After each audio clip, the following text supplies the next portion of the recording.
Bonjour, nous nous retrouvons pour continuer notre lecture de la Bible de manière fidèle et aujourd'hui nous allons voir le chapitre 13 dans son entier. Nous commençons par les versets 1 à 4 qui est la fin de l'histoire que nous avions commencé hier, ou plutôt que ce passage où Abraham était passé en Égypte et vous vous en rappelez, ensuite de retour, il est allé s'installer en Canaan, à côté de Béthel.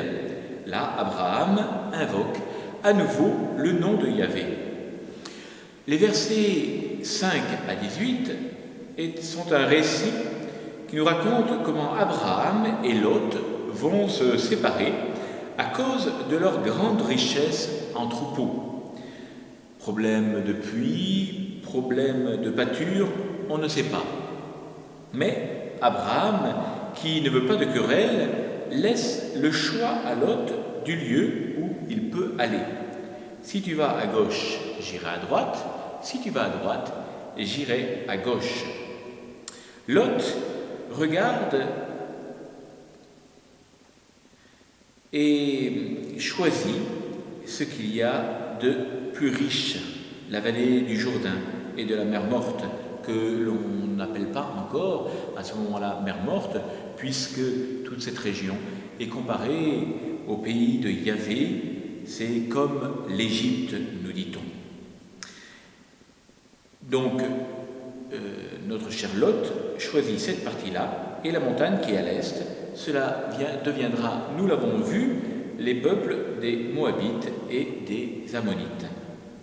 Saint Jean Chrysostome et saint Ambroise vont commenter ce texte. Écoutons-les. Commençons par saint Jean Chrysostome. Quelle modestie, quelle haute philosophie! Celui qui est l'aîné par l'âge et par la dignité appelle frère son neveu, l'élevant à son niveau. Voyez comme il accomplit déjà le commandement de l'apôtre. Vous avez des procès entre vous, pourquoi ne pas accepter plutôt l'injustice et supporter un dommage? L'Écriture a pris soin de nous dire que les Cananéens et les Périzites habitaient le pays. Abraham avait donc le devoir, lui qui était envoyé comme docteur de sagesse à tous les habitants de la Palestine, de ne donner aucun scandale, pas la moindre prise à la critique. Pour éduquer les peuples et les amener à imiter sa vertu, la douceur de sa conduite valait la trompette du héros. Ambroise, lui, commente ainsi: Abraham savait que les disputes des serviteurs peuvent troubler la concorde des maîtres. Il trancha le fibre de la discorde pour que la contagion ne gagnât pas. Mieux valait supprimer l'occasion de litige que de supprimer l'amitié. Mais quand il y a partage, comment faut-il partager? Le patriarche nous l'enseigne, que le plus fort fasse les parts et que le plus faible choisisse. Ayant choisi, il ne pourra se plaindre et l'aîné ne sera pas lésé. C'est le vice du siècle que la terre ne soit jamais assez grande pour les riches. Abraham était-il de ce genre? Non. Mais au début, il était imparfait, car le Christ n'était pas encore venu pour dire « Si tu veux être parfait, va, vends tout ce que tu as et donne-le aux pauvres et viens, suis-moi. » Mais on voit bien qu'il n'était pas avare quand il laisse le choix à son neveu. Au chapitre 13, nous voyons là une introduction à la suite de ce qui va advenir. Sodome et Gomorrhe sont mauvais.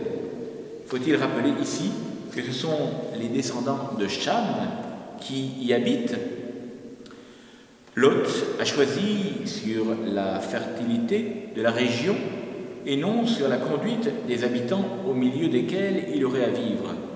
Politique à courte vue qui se retournera contre lui, car le pays verdoyant sera ravagé d'abord par les roitelets coalescés, que nous verrons demain au chapitre 14, avant de devenir la mer Morte. Nous verrons cela au chapitre 19. Surtout, Lot et ses descendants y auront perdu l'héritage spirituel de la bénédiction d'Abraham. Au verset 14, Dieu renouvelle le don de la terre de Canaan à Abraham et sa descendance, à qui il promet une nouvelle fois d'être aussi nombreux que la poussière de la terre. Mais Abraham n'a toujours pas le moindre enfant en vue. Abraham croit et il va s'installer du côté d'Hébron, à la chêneraie de Montbray, c'est-à-dire qu'il redescend vers le sud d'environ 50 km. Et là, comme il l'a fait à Sichem et Bethel, il construit un autel à Yahvé. C'est le troisième autel que nous voyons. Regardons ici quelques précisions que nous trouvons dans le vocabulaire de théologie biblique au mot autel. Il est dit, dans toutes les religions, l'autel est le centre de culte sacrificiel. En hébreu, Zabba, qui égale sacrifier, est la racine de Miseba, qui se traduit autel. L'autel est le signe de la présence divine. Aux origines, si l'homme bâtissait un autel, c'était pour répondre à Dieu qui venait de le visiter. C'est ce qui veut dire la formule fréquente dans le geste du patriarche. Il édifia un autel à Yahvé et il invoqua son nom. Avant d'être un lieu où l'on offre des sacrifices, l'autel était un mémorial de la faveur divine. Les noms symboliques que reçoivent ces autels sont un témoignage. Cependant, ils étaient aussi le lieu des libations, des sacrifices et des offrandes du parfum. Si l'on pouvait à l'origine se contenter de rochers plus ou moins bien adaptés, on se souciera vite de construire un autel en terre battue ou en pierre brute, grossière, sans doute, mais mieux adaptée à sa fin.